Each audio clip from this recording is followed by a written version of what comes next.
మా కోసం ఇంత దూరం నుండి మరి ఏపీ సిపిఐ అనేటువంటి టీం వారు మమ్మల్ని ప్రేమించి ఈ యొక్క ఏలూరు పట్టణంలో ఎవరు పట్టించుకోకపోయినా వారు పట్టించుకుని వచ్చి ఈ రోజు నీకు నిలబడ్డారంటే మేము ఎంతో వారిని హర్షిస్తున్నాం. వారికి ఎంతో మేము వందనాలు చెల్లిస్తున్నాం. క్రిస్టియన్ మైనారిటీ సెల్ వల్ల కానీ, క్రిస్టియన్ కమిషన్ వల్ల కానీ క్రైస్తవ్యానికి ఒరిగిందేంటి? రోజు ఏలూరులో చర్చ్ కోల్పోతే క్రిస్టియన్ మైనారిటీ మీరు వెళ్ళారా? వెళ్ళి చూసారా? అసలు గ్రౌండ్ లెవెల్లో ఏం జరిగిందో ఎంక్వైరీ చేసుకున్నారా? మీరు నిలబడి అండగా మాట్లాడాల్సినటువంటి స్థలంలో మేము మాట్లాడే పరిస్థితి వస్తుంది. మీరు ఎందుకు సమస్యను పరిష్కరించరు? మీరు పెద్ద పెద్ద సేవకులకి కొమ్ముకాస్తారా? పెద్ద పెద్ద సేవకుల పక్షంగానే ఉంటారా? వాళ్ళ వేదికల మీద మీరు కనబడతారా? దేనికి భయపడుతున్నారు మీరు? ఎవరికి భయపడుతున్నారు మీరు? మేము ప్రశ్నించామని మీరు బాధపడటం కంటే మా ప్రశ్నలో ఉన్నటువంటి ఆవేదన అర్థం చేసుకుంటారని ఈ ప్రశ్న మీకు వేస్తాను. చిన్న చిన్న సేవకుల యొక్క కష్టాలు మీకు పట్టవా? క్రైస్తవ సమస్యల పక్షాన నిజంగా మీకు చిత్తశుద్ధి ఉందా? చర్చలు కూలగడుతూ ఉంటే మీరు ఎందుకు వెళ్ళరు? ఇతరత్ర వ్యవస్థల మీద చేయలేని దాడి ఈరోజు క్రైస్తవుల మీద ఎందుకు మాటికి దాడి జరుగుతుంది? తెలుగు క్రైస్తవులందరూ కూడా ఒక విషయాన్ని చాలా స్పష్టంగా గమనించాలి. మన రాష్ట్ర ప్రభుత్వం ఎంతో ప్రతిష్టాత్మకంగా ప్రారంభించినటువంటి క్రిస్టియన్ మైనారిటీ సెల్, అలాగే క్రిస్టియన్ కమిషన్ అనేటువంటి చక్కని శాఖల్ని ప్రభుత్వం ఏర్పాటు చేసింది. ఎందుకు? క్రైస్తవుల భద్రత కోసం, క్రైస్తవుల పరిరక్షణ కోసం, క్రైస్తవులకు జరిగే ప్రతి అన్యాయం పక్షంగా నిలబడడానికి, గొంతు విప్పడానికి, క్రైస్తవులకు ధైర్యాన్ని ఇవ్వడానికి, సేవకుల గుండెల్లో ధైర్యాన్ని నింపడానికి ఈ రెండు వ్యవస్థలు ఏర్పాటు చేయబడ్డాయి. తెలుగు క్రైస్తవులారా ఆలోచించండి, సేవకులారా మీరు కూడా ఆలోచించండి. క్రిస్టియన్ మైనారిటీ సెల్, అదేవిధంగా క్రిస్టియన్ కమిషన్ మీ పక్షంగా ఏ విధంగా పనిచేస్తుంది? మీ బాధలు తెలుసుకుంటుందా? మీ కన్నీళ్లు తుడిచే కార్యక్రమం చేస్తుందా? ఈరోజు రాష్ట్రంలో కొన్ని చోట్ల చర్చిలు తగలబెడుతున్నారు, చర్చిలు కూలుస్తున్నారు, పాస్టర్లను కొడుతున్నారు, విశ్వాసుల్ని భయభ్రాంతులకు గురి చేస్తున్నారు. ఇలాంటి సందర్భంలో క్రిస్టియన్ మైనారిటీలో ఉన్నటువంటి పెద్దలనబడిన వారు ప్రభుత్వం గుర్తించి మీరు క్రైస్తవ నాయకులని, క్రైస్తవ్యానికి మంచి చేస్తారని, క్రైస్తవ్యం పక్షంగా మీరు నిలబడి అండగా ఉంటారని, కష్ట నష్టాల్లో వాళ్ళ చెంతకు వెళ్ళి వాళ్ళని వాదారుస్తారని, మంచి పదవులిచ్చి చక్కని గౌరవప్రదమైన అవకాశాన్ని కల్పించి క్రైస్తవుల పక్షంగా నిలబడమని చెప్పి మీకు ఆ అవకాశాన్ని ప్రభుత్వం ఇస్తే ఈరోజు మీరు క్రైస్తవ్యం పక్షంగా ఏ విధంగా పనిచేస్తున్నారు? క్రైస్తవ సమస్యల పక్షాన నిజంగా మీకు చిత్తశుద్ధి ఉందా? నాయకులారా ఆలోచించారు. మేము ప్రశ్నించామని మీరు బాధపడటం కంటే మా ప్రశ్నలో ఉన్నటువంటి ఆవేదన అర్థం చేసుకుంటారని ఈ ప్రశ్న మీకు వేస్తున్నాను. క్రైస్తవుల బాధలు మీకు పట్టవా? చిన్న చిన్న సేవకుల యొక్క కష్టాలు మీకు పట్టవా? ధైర్యం ఏ విధంగా చిన్న సేవకులకు మీరు ఇవ్వగలుగుతున్నారు? ఈరోజు క్రిస్టియన్ మైనారిటీ సెల్, అదేవిధంగా క్రిస్టియన్ కమిషన్ రాష్ట్రంలో ఉన్నాయి. చర్చిలు కూలగడుతూ ఉంటే మీరు ఎందుకు వెళ్ళరు? మీరు ఎందుకు అక్కడ కనబడరు? క్రైస్తవ సమాజానికి రిప్రజెంటేటివ్ గా మీ ప్రజెంటేషన్ అక్కడ ఎందుకు మిస్ అవుతుంది? దేనికి భయపడుతున్నారు మీరు?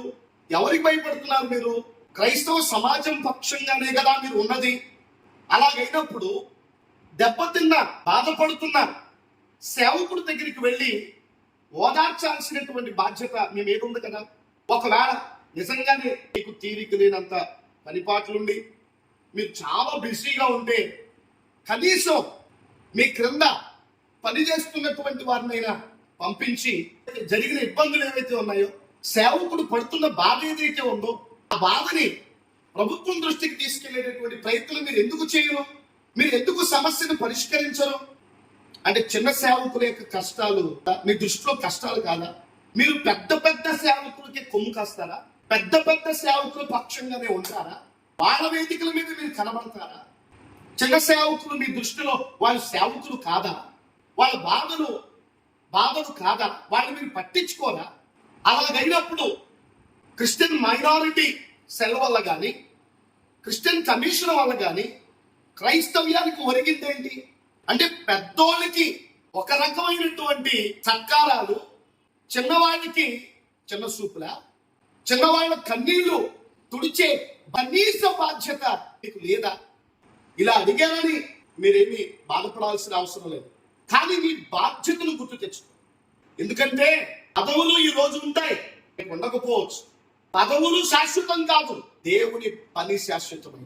దేవుని పని పట్ల, సేవకుల పట్ల, విశ్వాసుల పట్ల, నాయకులనబడిన మీరు ఎంత బాధ్యతగా ప్రతిస్పందిస్తున్నారో, ఎంత బాధ్యత కలిగి వెళ్ళి వారిని పరామర్శించి ధైర్యపరిచి వారికి ధైర్యాన్ని గుండెల్లో నింపుతున్నారో అనేటటువంటిది మీ కార్య దక్షత మీద, మీ నిబద్ధత మీద ఇది ఆధారపడి ఉంది. ఖచ్చితంగా ఈ పరిస్థితి మారాలి. రాష్ట్రంలో ప్రతి ఒక్కరూ బాధ్యతగా స్పందించాలి. ఇతరత్ర వ్యవస్థల మీద చేయలేని దాడి ఈరోజు క్రైస్తవుల మీద ఎందుకు మాటి మాటికి దాడి జరుగుతుంది అంటే మేము నాయకులము అని చెప్పుకునేటటువంటి మీ నోళ్ళు పిగలకపోవడం వల్లే కదా, మీరు మాట్లాడకపోవడం వల్లే కదా, మీ పని మీరు సరిగా చేయకపోవడం వల్లే కదా ప్రతి వాడు క్రైస్తవుల మీద దాడి చేయడానికి ముందుకు వస్తున్నాడు. ఈ విధానం మారాలి. మా ఆవేదన అర్థం చేసుకోండి. మేము మిమ్మల్ని కించపరచాలనో, మీ విలువలు తగ్గించాలనో మాట్లాడట్లేదు. కానీ మీ బాధ్యతను గుర్తు చేస్తున్నాం. మీ బాధ్యతను గుర్తు చేస్తున్నాం. ఈరోజు రాష్ట్రంలో 2,50,000 పైగా చర్చలు ఉన్నట్టుగా ఒక సర్వేలో ఉంది. ఒక వర్గాన్ని మాత్రమే నమ్ముకుని, ఒక వర్గానికి మాత్రమే కొమ్ము కాసి ఈరోజు ఇండిపెండెంట్ గా చిన్న చిన్న సేవకులు గ్రామాల్లో, పట్టణాల్లో, పల్లెల్లో సేవ చేసుకుంటూ ఎంత కష్టాన్ని అనుభవిస్తున్నారు. ఈరోజు ఏలూరులో చర్చ్ కూలిపోతే క్రిస్టియన్ మైనారిటీ మీరు వెళ్ళారా? వెళ్ళి చూసారా? అసలు గ్రౌండ్ లెవెల్లో ఏం జరిగిందో ఎంక్వైరీ చేసుకున్నారా? ఆ సేవకుల దగ్గరికి వెళ్ళి విషయం తెలుసుకున్నారా? ఆలోచించండి. మన బాధ్యత ఏమిటి అంటే దెబ్బతిన్న సేవకుల దగ్గరికి వెళ్ళాలి. అందరూ మీలాగనే ఉంటున్నారా? అన్ని వర్గాలకు చెందినటువంటి నాయకులు ఉన్నారు కదా, ఆ నాయకులందరూ మీలాగనే వ్యవహరిస్తున్నారు.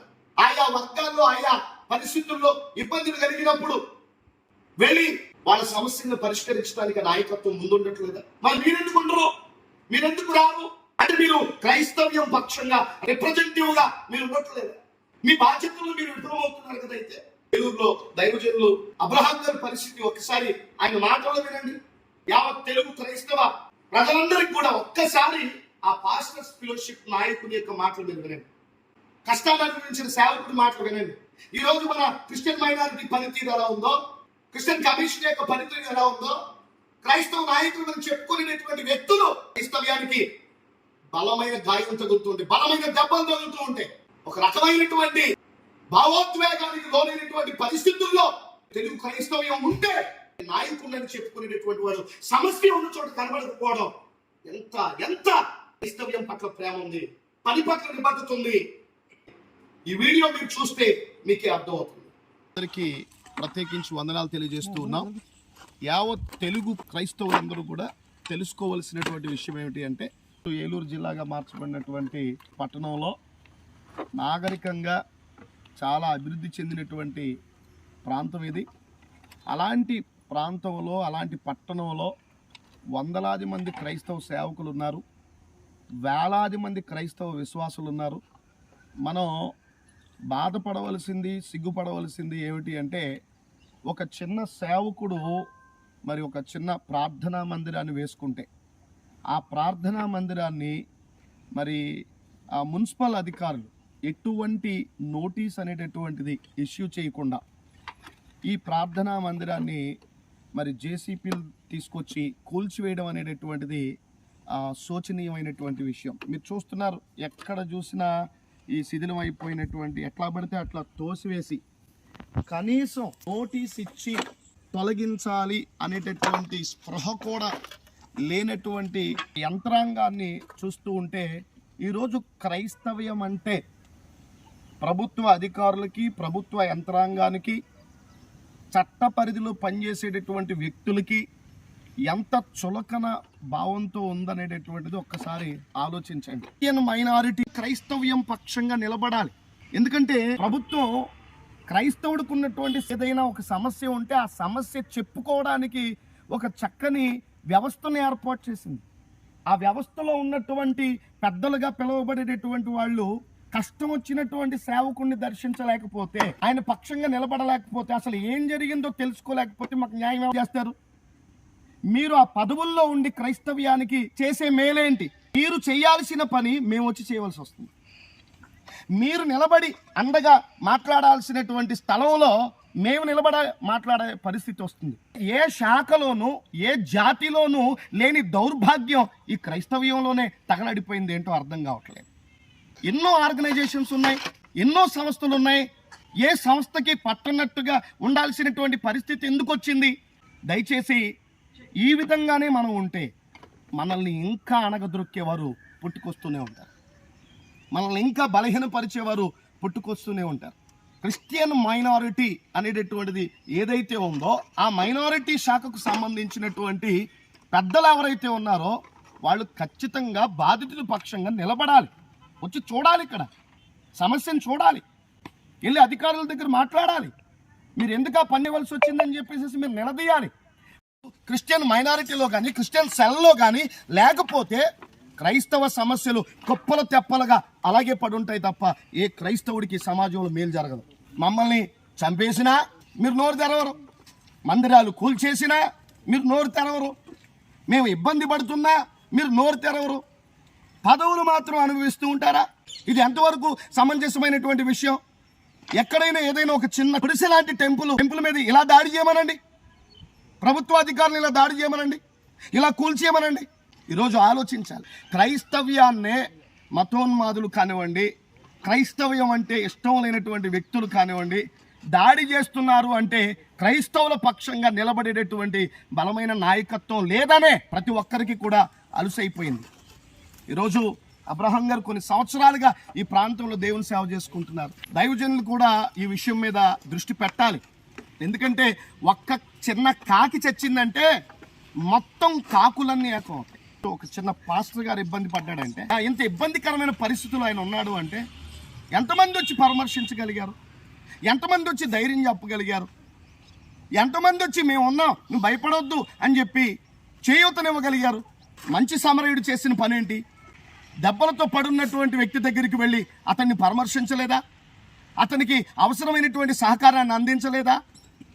ఒకవేళ ఈరోజు మనం బాగుండొచ్చు, రేపొద్దున్న ఈయన పరిస్థితి మనకు రావచ్చు కదా. బాధితుల పక్షంగా బలంగా ఉన్నటువంటి వ్యక్తులందరూ నిలబడాలి కదా. దయచేసి క్రైస్తవ పెద్దలు, నాయకులు అనబడినటువంటి వాళ్ళు, పేరు ప్రఖ్యాతులు సమాజంలో సంపాదించుకున్నటువంటి వాళ్ళు ఇలాంటి బలహీనుడైనటువంటి సేవకుడి పక్షంగా నిలబడండి.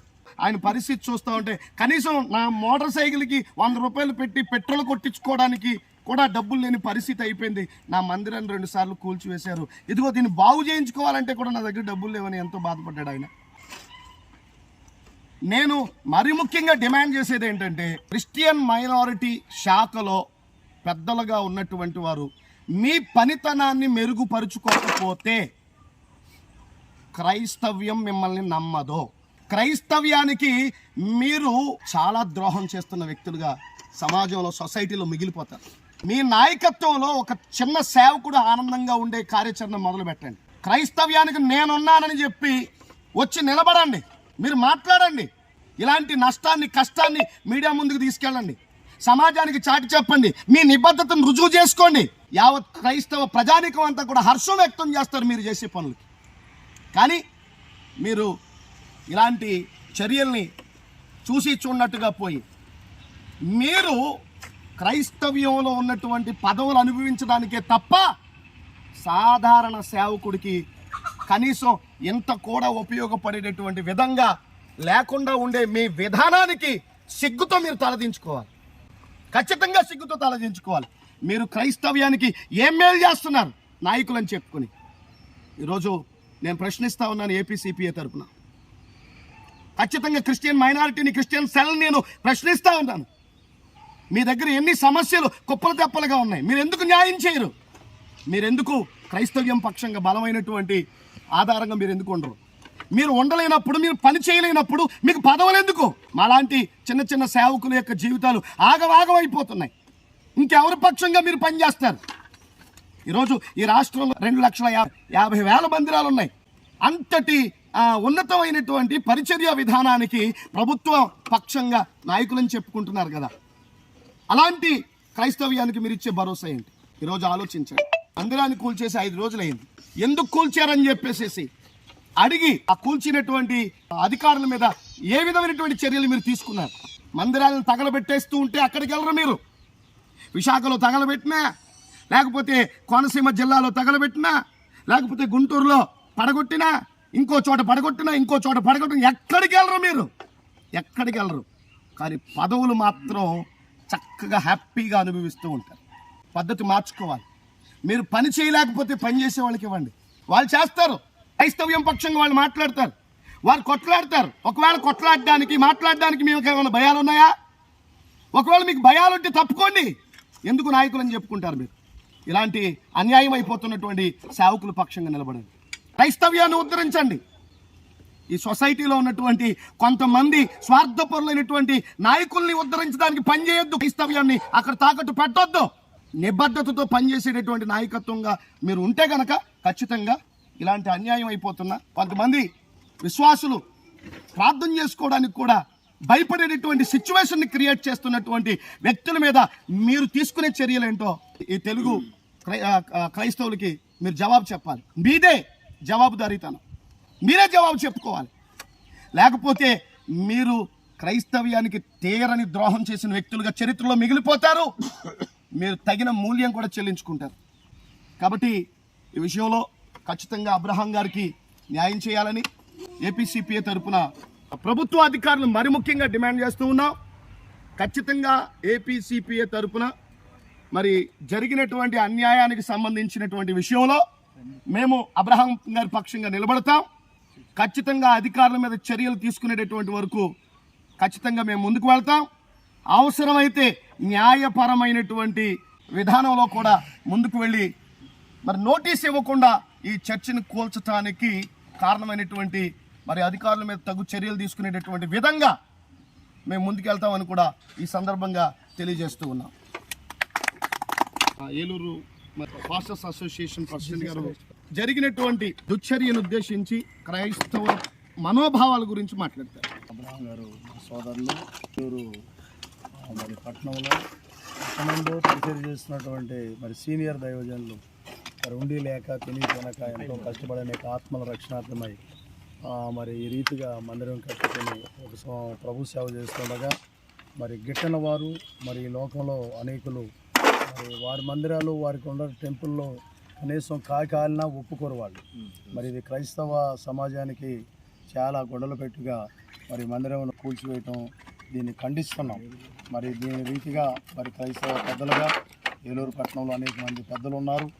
వారి దృష్టికి కూడా మేము తీసుకెళ్ళి ఈ కార్యక్రమం ఎందుకు ఇలా జరిగిందని మేము చాలా వరకు దీని విషయాల్లో న్యాయం చేకూర్చాలని మేము కూడా ప్రయత్నం చేస్తామండి. మా వంతుగా అబ్రహాం గారికి మేము సపోర్టుగా వారి వెనకమాల ఉండి ఈ యొక్క మందిరం పడేసిన వారి మీద తగు చర్యలు తీసుకోవాలని పెద్దలుగా మేమందరం కూడా కృషి చేస్తామని తెలియపరుస్తూ మా కోసం ఇంత దూరం నుండి మరి ఏపీ సిపిఏ అనేటువంటి టీం వారు మమ్మల్ని ప్రేమించి ఈ యొక్క ఏలూరు పట్టణంలో ఎవరు పట్టించుకోకపోయినా వారు పట్టించుకుని వచ్చి ఈ రోజున ఇక్కడ నిలబడ్డారంటే మేము ఎంతో వారిని హర్షిస్తున్నాం.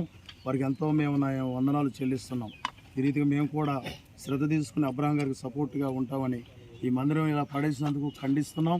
మరి దీనికి తగిన చర్యలు పెద్దలను సంప్రదించి మేము కూడా దీని విషయంలో పాలుపంపులు పొంది ముందుకు సాగుతామని, మరి దేవుని చిత్తమైతే మరొకసారి ఈ మందిరం కట్టడానికి అందరూ ప్రయత్నం చేయాలని తెలియపరుస్తూ ముగిస్తాను. Thank you very much. Eluru pastors association నుండి వచ్చినటువంటి సేవకులకు మా ప్రత్యేక వందనాలు. మరి సహోదరులు మరి అబ్రహాం గారు వారికి దేవుడిచ్చిన పరిచర్యను నమ్మకంగా చేస్తూ చిన్నపాటి మందిరాన్ని పడగొట్టిన పరిస్థితిని బట్టి బహు దుఃఖంలో ఉన్నారు.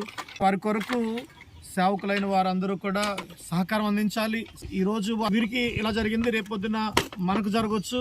కాబట్టి మనం సహోదరులు ఐక్యత కలిగి ఉండటం ఎంత మేలు, ఎంత మనోహరము అని వాక్యంలో ఉన్న వాక్యాన్ని బట్టి సేవకులందరూ కూడా సపోర్ట్గా ఉండాలి, సహకరించాలి. సాధ్యమైనంత వరకు ముందుకు వెళ్ళి న్యాయం జరిగే విధంగా సపోర్ట్గా ఉండాలని తెలియజేస్తున్నాం. ఒక పటిష్టంగా మరి కార్యాచరణ చేయడానికి అందరూ ముందుకు వస్తారని కోరుకుంటూ ఈ మాటలు నేను ముగిస్తాను. చాలా బాధాకరమైన విషయం ఏంటంటే దైవజనులు అబ్రహాం అయ్య గారు ఏలూరు పట్టణంలో అనేక సంవత్సరాలు పరిచర్య చేస్తున్నారు. ఒక చిన్న మందిరం నిర్మించుకుంటే డిసెంబర్ 20వ తేదీన దాన్ని ఓపెన్ చేయడం జరిగింది. ఇంకా అధికారులు కానీ లేదంటే కొంతమంది దొండగులు కానీ ఎవరైతే కానీ అన్యాయం చేయాలని దృష్టితో ఏ విధమైన ఇంటిమేషన్ కూడా లేకుండా కొంతమంది వ్యక్తులు వచ్చి పడగొట్టేశారు. చాలా బాధాకరమైన విషయం అండి. ఈ విషయంలో లోకల్లో ఉన్నటువంటి దైవజనులు అందరి సమక్షంలో మాట్లాడగా కొన్ని దినముల తర్వాత దీనికి సంబంధించిన విషయాల గురించి మాట్లాడదామని చెప్పారంట. అలాగే కానీ ఇప్పుడు దైవజనులు బాధపడుతున్న విషయం ఏంటంటే కొన్ని దినముల తర్వాత ఈ విషయం గురించి మాట్లాడే వరకు నేనేం చేయాలి, నా బ్రతుకేంటి, కనీసం ఆరాధన జరిపించుకోవడానికి కూడా చిన్న స్థలం కూడా లేకున్నటువంటి పరిస్థితుల్లో ఇక్కడ దైవజనులు ఉన్నారు. ముఖ్యంగా మాట్లాడేది ఏంటంటే ఏపీ సిపిఐ తరపు నుంచి మేము మాట్లాడుతున్నది ఏంటంటే ఈరోజు ఈ దైవజనులకు అయ్యింది ఎలా జరిగింది కదా అని మిగిలిన దైవజనులందరూ కూడా ఈ పరిస్థితిని పట్టించుకోకుండా పోతే అబ్రహాం గారే పోయారులే అనుకుని వదిలేస్తే ఈ అబ్రహాం గారు వచ్చినటువంటి దుస్థితి రేపొద్దున ఇంకొకరు రావచ్చు, మరొకరు రావచ్చు. అలాగే ఈ మొత్తం క్రైస్తవ్యానికి అంతటికీ కూడా ఎలాంటి పరిస్థితి వచ్చే ప్రమాదం ఉందని మరొకసారి మీ అందరికీ తెలియజేస్తున్నాను. ఈ రోజు అబ్రహాం గారికి జరిగినటువంటి విషయంలో ప్రతి ఒక్కరు కూడా స్పందించాలని, అబ్రహాం గారికి తగిన న్యాయం జరిపించే దిశగా మీరందరూ ప్రయత్నం చేయాలని మేము కోరుకుంటున్నాం. అదేవిధంగా మా ఏపీసీపీ తరపు నుంచి కూడా మా వంతు మేము ఎంతవరకు మేము చేయగలమో దానికి మా వంతు మేము కూడా వెనక ఉండి మేము కూడా నడిపిస్తామని అన్ని విధాల్లోనూ ఎప్పుడు ఫోన్ చేసినా సరే ఏపీసీపీ అనేది ఓన్లీ అబ్రహాం గారు అనే కాదు, ఈ ఆంధ్రప్రదేశ్ రాష్ట్రంలో ఎక్కడ ఎలాంటి పరిస్థితి వచ్చినా ఒక దాడి జరిగినా, మందిరాలు కూల్చివేసినా, ఎలాంటి అన్యాయం జరిగినా సరే నాయకులు అన్న వాళ్ళు పట్టించుకోకపోయినా సరే ఏపీసీపీ అనేది ముందుగా ఉండి మేము వెనక ఉండి మొత్తం అందరికీ కూడా ఆ వంతు మేము సహాయం అందిస్తామని మరొకసారి మేము ఈ సభాపూర్వకంగా తెలియజేసుకుంటూ మా మాటలు ముగిస్తున్నాము. ఇక్కడ పరిచయం చేయడానికి కొన్ని సంవత్సరాలుగా మరి బొద్దుల అబ్రహాం గారు మరి చాలా కష్టపడుతూ ప్రయాసపడుతూ చిన్న మందిరాన్ని నిర్మించుకున్నటువంటి తరుణంలో అధికారులు పలుమార్లు మరి మందిరాన్ని మరి పోల్చడం ఆ మాటలైతే మరి అబ్రహాం గారిని అనటం మరి చాలా మటుకు బాధాకరం. ఏదో ఆంధ్ర రాష్ట్రంలో సేవకుల మీద మందిరాల మీద దాడి చేస్తున్నటువంటి ఏపీసీపీఐ ఆంధ్రప్రదేశ్ క్రిస్టియన్ ప్రొటెక్షన్ అసోసియేషన్ మరి సభ్యులు అలాగే ఫౌండర్ అయినటువంటి మరి ఇస్మాయిల్ అయ్య గారు ఈ స్థలానికి రావటం, పరిశీలన చేయటం, ఇక్కడ జరిగిన పరిస్థితులన్నిటిపైన అవగాహన చేసుకుని మరి దీన్ని మళ్ళా పునర్నిర్మాణం చేయడానికి మరి ఏపీసీపీఐ ఎప్పుడు ముందుంటుందనే విషయాన్ని మీకు తెలియజేస్తూ